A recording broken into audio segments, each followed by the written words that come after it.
দিদি হয়ে ভালোই হয়েছে। দাদা হলে তো ঝামেলা হয়ে যেত। দাদাগিরি করে বেড়াতাম।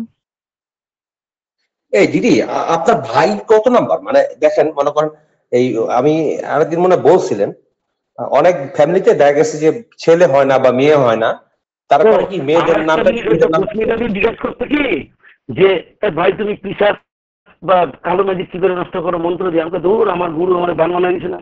কিসের বান? আমাকে কেন আমার বসে বান বানিয়ে দিয়েছে? থার্ড আই আপনি বানাই বলে আপনার যখন থার্ড আই খুলবে আপনারও একটা বান বানাই দেবেন। এত কিছু পাই গেছো আমার কিছু কম নাই। আমাকে তুমি তো চাও নাই, আমি তো চাই নি বোঝেন না।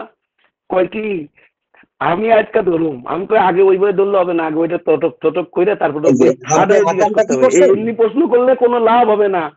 ওই থার্ড আই আকামটা কি জিজ্ঞেস করছেন? করলে তোর থার্ড আই দেবে, থার্ড আই সবকিছু হবে।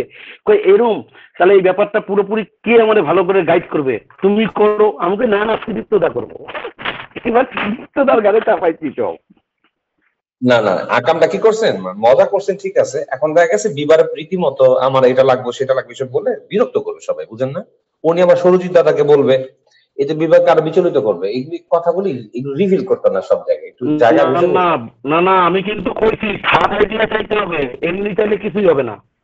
থার্ড আইডিয়া চাও যত খুশি চাও, যদি গুরুর সাথে কানেক্ট হতে পারে, গুরুর সাথে যদি কানেক্ট হতে পারে তাহলে তো আমি নিজের ভাগ্যবান মনে করুম যে না একজন অন্তত আধ্যাত্মিকতা সেই লেভেলে পৌঁছাতে পারছে যে গুরুর সাথে থার্ড আই কানেক্ট করতে পারে। আমি এখনো পারলাম না।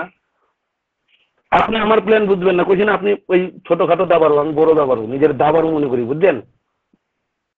হয়েছে মাধব দা, হয়েছে।